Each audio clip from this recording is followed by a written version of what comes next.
할렐루야. 우리 하나님께서 여러분과 함께 하시고 이 시간 말씀으로 은혜 주시기를 바랍니다. 옆으로 앞뒤로 인사합시다. 말씀으로 은혜 받고 승리합시다.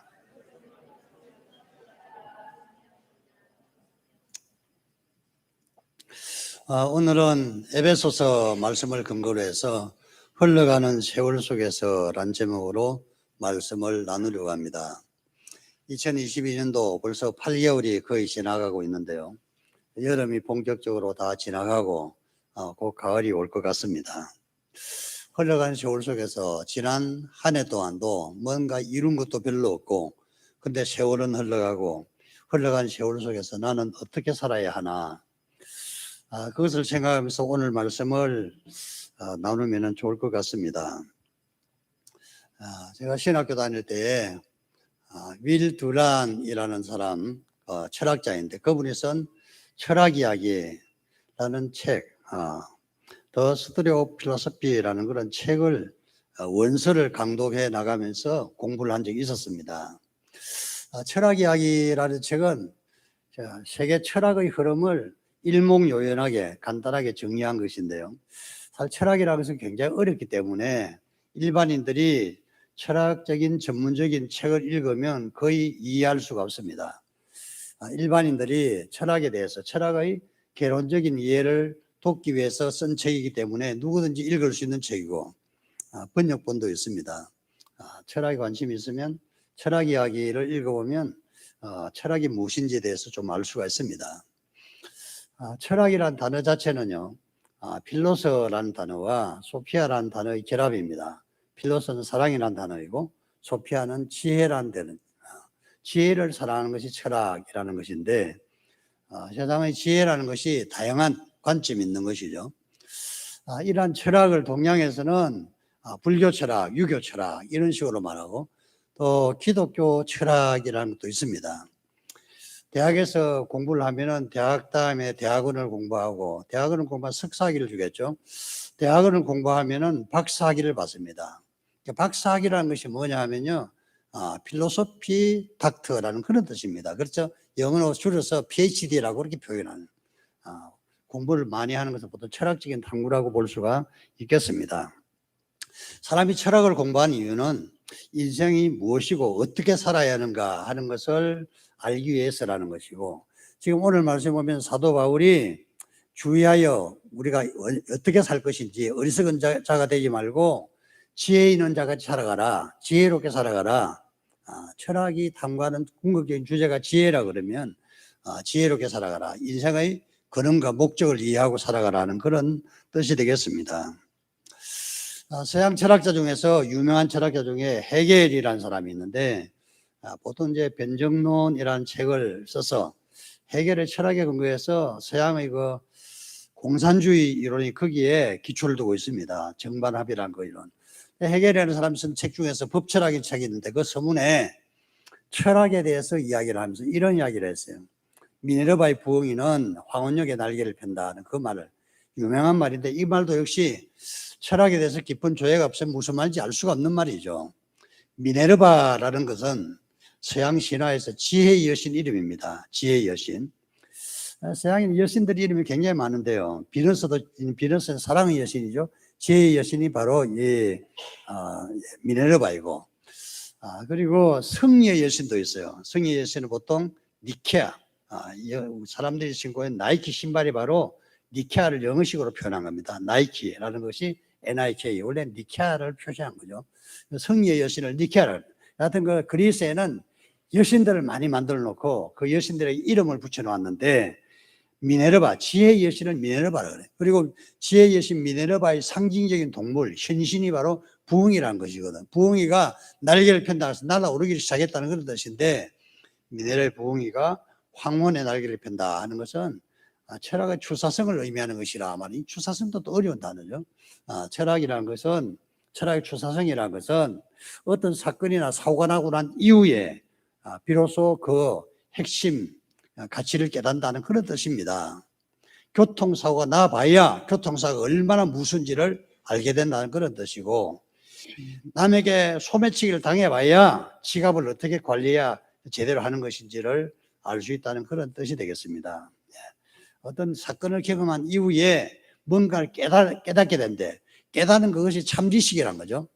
근데 문제는 말이죠. 너무 깨닫는 것이 늦다는 것입니다. 너무 늦게 깨달았기 때문에 깨닫고 나서 뭘 하려고 하니까 벌써 나이가 들어서 할 수도 없는 것이죠.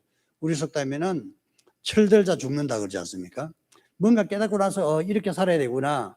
부모님께 이렇게 효도를 해야 되겠구나 하고 깨달았고 보니까 부모님은 이미 안 계시는 것이죠. 믿음 생활도 이렇게 하는 게 믿음 생활을 깨닫고 보니까 벌써 시간이 다 흘러가 버리고 있기 때문에 오늘 말씀을 통해서 우리가 깨달아야 하는 것은 이렇게 시간이 흘러가 버리기 전에 그나마 조금 깨달아서 남아있는 우리 시간, 남아있는 인생의 남은 시간에 뭔가 제대로 살아봐야 되지 않겠나 하는 뜻으로 말씀을 나누려는 것입니다. 오늘 말씀 핵심은 우리에게 지혜 있는 사람이 되라. 세월을 아껴서 지혜 있는 사람이 되라. 지혜의 핵심은 세월을 아끼고 살아가는 것이라 이렇게 말씀하고 있는데 시간을 낭비하지 말라. 그렇게 지혜롭게 살기 위해서 우리가 해야 될 일을 오늘 성경 말씀에서 좀 복잡한 이 말씀에서 한 3가지를 좀 단순하게 제가 여러분들에게 말씀드리려고 합니다. 첫째, 지혜롭게 흘러간 시간 속에서 지혜롭게 살아가기 위해서 우리가 깨달아야 하는 것은, 첫째 깨달아야 하는 것은 믿음으로 살아야 한다는 것입니다. 믿음으로 살아야 한다는 것은 세월을 아끼고 사는 것입니다. 세월을 아끼라 때가 악하니라. 이 악한 세대에서 우리가 어떻게 살아야 되냐 하면 믿음으로 살아야 세월을 아끼고 살 수가 있는 것입니다. 믿음으로 살지 않으면 어떻게 될까요? 세월을 허비하고 마는 것입니다. 낭비를 하는 것이죠. 시간을 낭비한다는 것은 어떤 의미일까요? 구약 성경에 보면은 이스라엘 백성들이 애굽에서 나와서 약속의 땅 가나안으로 가는데 어떤 바람 광야에 이르러서는 우리가 들어갈 약속의 땅 가나안에 한번 그 땅이 어떤 땅인지 한번 염탐을 보내야 되겠다 하고 정탐꾼들을 12명을 보내게 됩니다. 그래서 그들이 40일 동안 가나안 땅을 정탐을 했는데요. 그들이 가나안 땅을 돌아다녀 보니까 아주 아름답고 비옥한 땅이었습니다. 곳곳에 시내가 흐르고 분천, 물이 땅에서 솟아오르는 샘들이 있고, 그리고 농사도 하도 잘 되어서 그들이 보니 포도 한 송이를 장정 2사람이 이게 장대에 깨어서 들고 올 정도로 그런 큰 포도 송이를 보았던 것입니다. 그래서 40일 동안 정탐하고 돌아온 사람들이 보고하기를 우리가 그 땅을 둘러봤더니 너무나 아름답고 비옥한 땅이에요. 곳곳에 시내가 흐르고 분천이 있는 곳이라 정말 적각구리한 땅이 맞는데, 다만 성벽이 하늘에 닿아 있고 그 백성들은 거인족들이라 우리가 상대하기 어려울 것 같다. 또 모든 성문들은 놋대문으로 되어 있어서, 논문으로 되어 있어서 성문을 파괴하는 것도 어렵다고 그렇게 보고를 했습니다. 이 보고는 사실대로의 보고입니다. 사실적인 보고.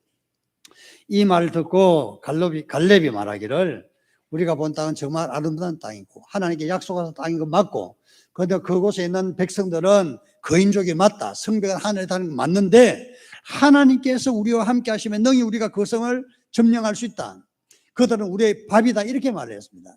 여호수아도 그때 그들어서 갈렙의 말이 맞다고 말했습니다. 그런데 부정적인 보고를 한 사람이 10명이고 긍정적인 보고를 한 사람 2사람밖에 안 됐죠. 그러니까 신앙의 보고를 한 사람은 2사람, 불신앙의 보고를 한 사람은 10명이었는데 10명의 소리가 더 일반 백성들의 마음에 와 닿았습니다. 우리가 가나안 땅에 들어가기 어렵겠구나 하는 생각이 들고 백성들이 울면서 우리는 다시 애굽으로 돌아가야 한다. 지도자를 한 사람 세워서 다시 애굽으로 돌아가자. 울고 불고 난리가 났던 것입니다. 백성들이 모세의 말도 듣지 않았습니다.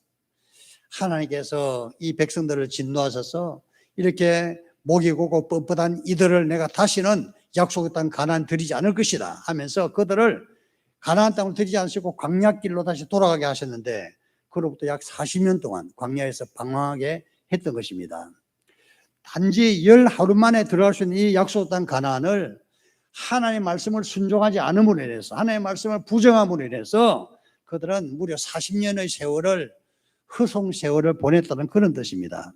자, 신앙생활은 우리에게 정말 중요한 것은 하나님의 말씀을 들을 때 믿음으로 그것을 반응하고 아멘으로 응답을 해야 된다는 겁니다. 내 상식으로 내 지식으로 불가능해 보인다 할지라도 하나님께서 하시면 불가능이 없다 하는 그 믿음을 가지기를 바랍니다. 그때 능히 하나님께서는 이루어 주시는 것입니다. 하나님의 말씀이라도, 하나님의 사자, 주의 종의 말씀이라도 내 마음에 들지 않을 때가 있습니다. 들지 않을 때가 있죠. 들지 않다고 내 마음대로 하는 것은 아주 우리에게 아무 유익이 없습니다. 나만이라는 사람이 엘리사를 만나서 자기 나병이 나을 것이라고 해서 먼 길을 예물을 가지고 왔는데, 엘리사는 나만을 만나주지도 않고 방 안에서 요단강에 가서 7번 몸을 씻어 그 말만 했던 것입니다. 나만이 화가 나서 우리 아람에는 강이 없어서 여기까지 와서 요단강에 몸을 씻는가, 얼굴이 불그락 그렇게 했을 때에 그 밑에는 부하한 사람, 한 사람이 말하기를, 선지자께서 그보다 더한 말씀을 하셔도 우리가 순종하면 되는데 왜 이 말씀을 순종하지 않습니까? 그렇게 조심스럽게 지혜롭게 충고를 했더니 나만이 그때 정신이 들었습니다. 그렇지, 어려울 것도 없는 이것을 왜 내가 화를 냈던가. 사실 나만 생각에는 자기점 된 사람이 하나님 사람에게 왔으면 하나님 사람이 그냥 버선발로 뛰어나와서 자기 몸에 안수를 하고 그냥 기도를 강력하게 해서 낫게 해줄 줄 알았습니다만은 자기 기대에 미치지는 못했던 것이죠. 그렇다고 엘리사가 잘못됐습니까? 엘리사는 엘리사의 방법이 있는 것이죠. 하나님의 말씀은 그 방식으로 전달했더니 내 마음에 안 든다고 그냥 아람으로 돌아가자 그랬는데, 다행히 그 밑에 지혜로운 신하 한 사람이 그럴 필요가 뭐가 있었냐고, 별로 어려운 것도 아닌 걸 요단강에 가서 한번 담가 보시죠 해서 요단강에서 몸을 씻었더니 나병이 깨끗하게 나았던 것입니다. 우리 모두는 다 이 나만처럼 하나님의 말씀을 들을 때 내 마음에 안 든다고 그것을 거부할 수가 있습니다. 그래서 누가 그게 아니고 이 말씀은 이건데 좀 지켜보자고, 여러분 참 옆에 있는 분들이 다 좀 지원을 해주시고 조언도 해주시길 바랍니다. 그래서 말씀을 지키지 않고 순종하지 않는 사람이 있으면 좀 근면해서 데려오면 돼요. 콜라 때문에 나는 교회 안 나간다는 사람이 있으면은 속도운 들이면 만나가지고 그 식당에 가면서 교회는 왜 안 나가냐 하고 말을 알아듣게 이야기하면 듣지 않겠어요? 목사만은 잘 안 듣는 것 같아. 제가 뭐 전화해도 오지도 않으려고 그러고. 제 걱정이 많습니다. 여러 성도님들이 밥이라도 사주면서 식당에서 밥을 먹으면서 마스크 벗고 먹으면서 우리가 이 마스크 벗고 밥 먹는데 교회는 가면 마스크 쓰고 예배드리는데 뭐가 어렵냐고 그렇게 하면 근면하면 혹시 올지도 모르죠. 안 오면 또 어쩔 수가 없는 거고요. 어쨌든 지혜롭게 살기 위해서는, 세월을 아끼기 위해서는, 이 흘러간 세상 속에서 지혜롭게 살기 위해서는 믿음으로 살아야 한다는 것입니다. 믿음으로 산다는 것은 말씀을 들을 때 순종하는 것입니다. 믿음으로 살아가시고 지혜롭게 인생을 살아가시기를 주님 이름으로 축원합니다. 두 번째로 세월을 아껴 지혜롭게 살려면 맡은 일을 제대로 해야 된다는 것입니다. 여기 오늘 말씀 15절에 보면 어떻게 행할지 자세히 주의하라. 어떤 행동을 함에 있어서 자세히 주의하라. 그냥 주의하는 것이 자세히 주의하라 그랬어요. 주의한다는 것은 뭘까요? 마음에 꼭 새기고 조심하는 것을 말하는 겁니다. 자, 우리가 어떤 행동을 하는 데 있어서는 마음에 꼭 새겨야 할 말씀들이 있고, 그래서 그 말씀에 은하지 않도록 조심해서 신앙생활하는 것을 말하는 것입니다. 운전을 배우고 운전을 하다 보면은 조심해야 될 때가 있습니다. 빙판길에서 운전을 해보셨습니까? 핸들이 내 마음대로 조작되지 않고 브레이크 잡아도 차가 돌고 그러지 않습니까? 알아서 조심을 하긴 하는데 어떻게 하다 보면은 사고가 날 수가 있겠죠. 우리 인생에서는 여러 가지 어려운 일들, 위험한 일들이 곳곳에 도사리고 있는 것입니다. 그래서 사람을 만날 때도 항상 조심하시고 어떤 기계를 만질 때도 조심하시고 주의하시고 그렇게 살아가라는 거예요. 그런데 궁극적인 의미는 어떻게 행할지를 자세히, 어떻게 행할 것인지 알아라. 내가 어떤 행동을 해야 될 것인지 알아라. 그 말씀하고 있는 것입니다. 나는 어떤 일을 하고 살아야 될 것인가? 하나님께 나에게 무슨 일을 맡기셨는가? 그것이 중요한 것입니다. 마태복음 25장에 보면은 달란트 비유가 있는데요. 어떤 사람이 외국으로 나가면서 그 종들에게 5달란트, 2달란트, 1달란트 맡기고 나가지 않습니까? 몇 년 후에 그들이 돌아와서 내가 맡긴 달란트를 내놔. 달란트를 남겨서 가져왔고, 2달란트 받은 사람은 2달란트를 남겨서 가져왔는데 1달란트 받은 사람은 땅속에 파묻었다가 그것을 가져오지 않았습니까? 그래서 주인이 악하고 게으른 종이라고 심한 책망을 하면서 그것을 빼앗아서 10달란트를 가지고 있는 사람에게 주라고 그렇게 말하고 있는 것입니다. 우리 모든 성도들은 하나님으로부터 받은 달란트가 있는데, 달란트라는 것은 우리가 가지고 있는 재능이라든지 지식이라든지 은사라든지 이런 것들을 달란트라고 말합니다. 내가 받은 달란트가 무엇이든지 간에 달란트를 잘 남길 수 있는 성도들이 되시기를 바랍니다. 그러기 위해서 우리가 깨달아야 하는 것은 이 달란트는 하나님께서 나에게 맡기셨다는 것입니다. 하나님께 나에게 재능을 주시고 하나님께서 나에게 은사를 주시고 능력을 주셨으면 그 은사대로 능력대로 하나님을 잘 섬기고 살아가야 하는 것입니다. 내가 받은 은사가 뭔지 모른다면 하나님께 기도해 보시기 바랍니다. 내가 맡은 사소한 일들, 그런 사소한 일들이 굉장히 소중합니다. 사회에서 맡은 일이라든지 교회에서 맡은 일이라든지 가정에서 맡은 일이라든지 이 사소한 일들을 잘해 보시기 바랍니다. 남편으로서의 일, 부모로서의 일, 또 아내로서의 일, 자녀로서의 일 이런 것들이 다 있는 것입니다. 하나하나 세심하게 잘하게 되면은 사람 대접을 받고 살아가는 것이고 소홀하게 되면 사람들로부터 무시당하기도 하고 또 없는 사람 취급을 당할 수도 있는 것입니다. 내가 맡은 일들 사소한 일일 것 같지만 열심히 하시면 좋을 것 같습니다. 언젠가 교육자들이 지리산에 가서 수련을 했는데 지리산 옆에 그 남원이라는 곳이 있습니다. 남원에 한번 들려보기로 했는데 남원에 갔더니 마침 장날이어서 시장에 보니까 식칼을 팔더라고요. 식칼. 시장에 파는 식칼을 여러분들 상상이 되시죠? 대장간에서 비린 그런 칼인데 식칼을 보니까 아주 보기도 꽤 괜찮고 사용하기도 좋을 것 같아서 마침 식칼 하나 사야 되겠다고 식칼을 샀는데 좋은 식칼이 3,000원 밖에 안 하더라고요. 3,000원. 식칼이 왜 이렇게 쌀까 생각했어요. 그 식칼 아주 좋은 칼이었어요. 꼭 같은 식칼이요. 독일에서 사게 되면 독일에서 쌍둥이 칼이라고 해서 한 4만 원쯤 합니다. 우리나라 식칼이 3,000원 할 때 그중 4만 원씩이라는 식칼이 독일에 있는데 힌켈이란 칼입니다. 이 힌켈이란 칼은 200년 전에 회사가 설립됐는데 어떤 가정에서 우리나라 그 칼 제조하는 사람들 칼을 만들기 시작했죠. 칼을 만드는데 이 사람들은 칼을 만들면서 세상에서 좋은 칼을 만들어 보자. 이 칼로 요리를 하게 되면 칼이 묻어지지 않는 날이 묻히지 않는 칼을 만들어 보자. 손에 딱 맞는 그런 칼을 만들어 보자 해서 정성껏 만들었죠. 팔기 위해서 만든 것이 아니라 자기 가족이 쓰기 위해서 만드는 그런 칼을 생각하고 만들었는데 그게 시장에서 반응이 좋았죠. 그래서 불티나게 팔리기 시작하고 그 칼이 200년 동안 계속 간에 기업으로 이어오는 힌켈이라는 칼인데 오늘날 전 세계적인 기업이 되었습니다. 칼 하나를 만들어도 제대로 만들면은 전 세계에서 알아주는 칼이 되지 않겠어요? 내가 하는 일에 사소한 일이라 그래도 뭔 일이라든지 하나님께서 나에게 이 일을 맡기셨다 생각한다면 좋을 것 같습니다. 맡은 일 사소하던 일이라도 하나님께서 나에게 이 일에 나를 부르셨다 소명감을 가지고 살아가시기를 바랍니다. 그러면 우리가 마지막 날 주님 앞에 설 때 칭찬받는 종들처럼 하나님께서 기뻐하실 줄로 믿습니다. 세 번째로는 오늘 말씀 17절에 보면은 주의 뜻을 깨닫고 이해해야 된다는 것입니다. 사람이 하나님 뜻을 깨달을 때 말씀에 순종하게 되고 말씀에 순종할 때 비로소 하나님의 은혜와 복을 받아 누릴 수가 있습니다. 하나님의 말씀을 들을 때 깨달으면 우리에게 큰 유익이 있습니다. 누가 하나님의 말씀을 깨달을 수 있을까요? 기도 많이 하는 사람, 마음이 하나님께로 온전히 향해 있는 사람에게 하나님의 말씀이 들립니다. 사람들은요, 자기 마음속에 있는 어떤 것에 의해서 다른 것을 받아들여요. 내 마음속에 말씀을 받을 준비가 되어 있으면 어떤 말씀이라도 받게 되고 내 마음속에 말씀을 받을 준비가 안 돼 있으면 사소한 것도 시험이 되는 것입니다. 시험이 되면은 그냥 내가 교회를 다녀야 되나 말아야 되나 그런 생각이 나는 거죠.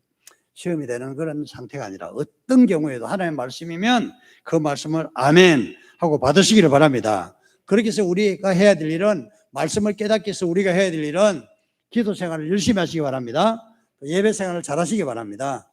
예배를 정성스럽게 드리고 기도 생활 열심히 하는 사람들은 말씀이 들리는 것입니다. 믿음 생활을 오래 하고 누가 보기에 저 사람 참 믿음이 좋은 사람이라고 하나님의 뜻을 깨닫는 것은 아닙니다. 하나님의 뜻을 깨달으려면 일정 과정이 있어야 된다는 거죠. 천하의 믿음이 좋았던 욥도 자기에게 극심한 환란이 닥쳤을 때에 자기에게 닥친 이 환란에 대해서 전혀 하나님의 뜻을 이해할 수가 없었습니다. 하나님께서 왜 나에게 이런 일을 주시는지, 내가 하나님 믿느라고 믿고 하나님 말씀대로 사는데 왜 이러냐 이거죠. 왜 아들, 딸들이 이렇게 어려움을 당하고 내 재산은 다 강탈당하고 나에게 죽을 병에 걸렸는가. 욥이 이해할 수가 없어서 하나님을 원망하기도 하고 그랬습니다. 마지막으로 욥이 어떤 계기로 하나님 말씀을, 하나님 음성을 듣게 됐는데, 하나님 음성을 들을 때 욥은 비로소 깨닫게 되었습니다. 내가 이제까지는 하나님에 대하여 귀로 듣기만 했는데 이젠 내 눈으로 하나님을 배움나이다 하면서 하나님의 말씀을 절절히 깨닫게 되었는데, 그 이후에 욥이 뭘 했는고 하니 내가 티끌과 제 가운데서 회개하나이다. 자기 자신이 잘못되었다는 것을 하나님께 고백하고 하나님께 용서를 비는 것을 볼 수가 있습니다. 사람들이요, 모두가 다 하나님 앞에서 내가 걸뜻하게 산다고 생각해. 내가 남에게 도둑질한 적도 없고 거짓말한 적도 없고 남에게 사기친 적도 없고 살인도 저질지 않고 간음도 행하지 않았으니까 나는 어느 정도 괜찮다고 생각하기 쉽죠. 그런데요, 우리 하나님의 말씀을 듣고 깨달을수록 내 자신이 하나님 앞에 죄인이라는 것을 발견하게 되는 것입니다. 내가 하나님 앞에 죄인이라는 것을 발견하지 못하면 하나님의 은혜도 하나님의 말씀도 제대로 깨달은 것이 아닙니다. 하나님의 말씀을 깨닫게 되면 내가 하나님 앞에 부족하고 죄 많은 존재라는 것을 깨닫게 되고, 내가 이제까지 살아 누리는 모든 것들이 다 하나님의 은혜라는 것을 절실하게 깨닫는 것입니다. 그러므로 욥처럼 하나님의 음성을 들을 때에 하나님의 뜻을 깨달으시기를 주님 이름으로 축원합니다. 하나님의 뜻을 깨닫기 위해서 우리가 해야 될 일은 기도해야 되는 것입니다. 기도를 통해서 하나님께서 계시로 나에게 알려주실 때가 있어요. 다니엘이 포로로 잡혀간 지 한 70년이 다 돼가는 그 시점에 한 66, 7년쯤 된 것 같아요. 어느 날 기도한 중에 문득 깨달음이 와서 뭘 깨달았는가 하니 우리의 포로 생활이 70년에 끝날 것이다 하는 그 말씀. 그래서 일찍이 하나님께서 예레미야에게 주신 말씀인 것입니다. 모든 이스라엘 사람들이 포로 생활하면서 70년에 포로 생활이 끝날 것이다 하는 그 말씀을 잊어버리고 살았습니다. 그런데 다니엘이 포로 생활 70년에 끝날 것이다. 그래서 비로소 깨닫고 하나님 앞에 간절히 기도하기를 시작했다는 것입니다. 그 결과 다니엘의 기도에 응답을 받아서 얼마 후에 포로가 다 고국으로 돌아가는 역사가 일어나는 것을 볼 수가 있습니다. 기도한 다니엘은 사실은 고국으로 돌아가는 은혜까지는 받지를 못했죠. 하나님께 기도할 때 하나님께서는 말씀을 통해 주신 약속을 깨닫게 해주시는 것입니다. 여러분이 간절히 기도할 때 하나님의 은혜를 깨달으시고 약속을 깨달으시기를 주님 이름으로 축원합니다. 어떤 때는요, 우리가 기도해도 예배해도 하는 뜻을 분별되지도 않고 깨닫지 못할 때도 있어요. 조그만 시골교회에서 부흥회를 했는데 부흥회를 하는 첫째 날 저녁에 비가 억수로 쏟아졌습니다. 강사 목사님이 예배 시작할 시간이 됐는데 보니까 비가 쏟아져서 성도들 너댓 명밖에 앉아있지 않고 실망이 돼서 그 앉아있는 분들과 더불어 우리가 비가 그치도록 기도합시다. 하나님께서는 응답해 주신다고 하면서 간절하게 주여 비가 그치게 해주옵소서, 그래 간절히 기도했는데 기도 끝나고 나서 보니까 비가 더 많이 쏟아져서 좀 배신감이 느껴지죠. 하나님께서 기도하면 응답을 해 주셔야 될 것 같은데, 이번에는 여호수아가 태양을 머물러 할 때 태양이 머물렀다고 하면서 우리가 더 세게 기도해 봅시다 하고 간절히 더 기도를 더 열심히 했어요. 그랬더니 비가 더 억수로 쏟아졌던 것입니다. 놀라운 것은요, 억수로 비가 쏟아지는데 그때 괴문이 열리더니 그 교회 성도들이 꾸역꾸역 들어오는데요, 성도들이 전부 다 탔어. 다 들어서 교회를 거득 채웠던 것입니다. 무슨 사정이 있었는가 하면 마치 농번기였는데, 농번기인데 이렇게 추수를 해야 되는데 거두 드리는 그 시점에 모두가 다 저녁에 일을 하느라고 논밭에 있었는데 비가 오니까 일을 못 하잖아요. 그러니까 일을 못 하니까 교회를 전부 다 들어왔던 것입니다. 우리 하나님께 기도할 때 때로는 내가 이해할 수 없는 응답이 올 수도 있는 것입니다. 근데 그게 오히려 하나님 뜻일 수가 있다는 것이죠. 여러분 기도했는데 내가 기도한 대로 응답받지 않다고 낙심하지 말고 실망하지 마시고 더 간절한 마음으로 하나님 뜻을 구하시기를 바랍니다. 하나님께서는 내가 얘기하지 못한 놀란 은혜와 복으로 채워주실 때가 있는 것입니다. 하나님 뜻을 분별하시고 이해하시기를 바랍니다. 하나님 뜻을 깨달을 때 우리 신앙생활은 아주 행복합니다. 하나님 뜻을 모를 때 우리 신앙생활은 답답하고 힘드는 것이죠. 하나님 뜻을 깨닫는 은혜가 우리 모든 성도들에게 넘치기를 주님 이름으로 축원합니다. 기도합시다.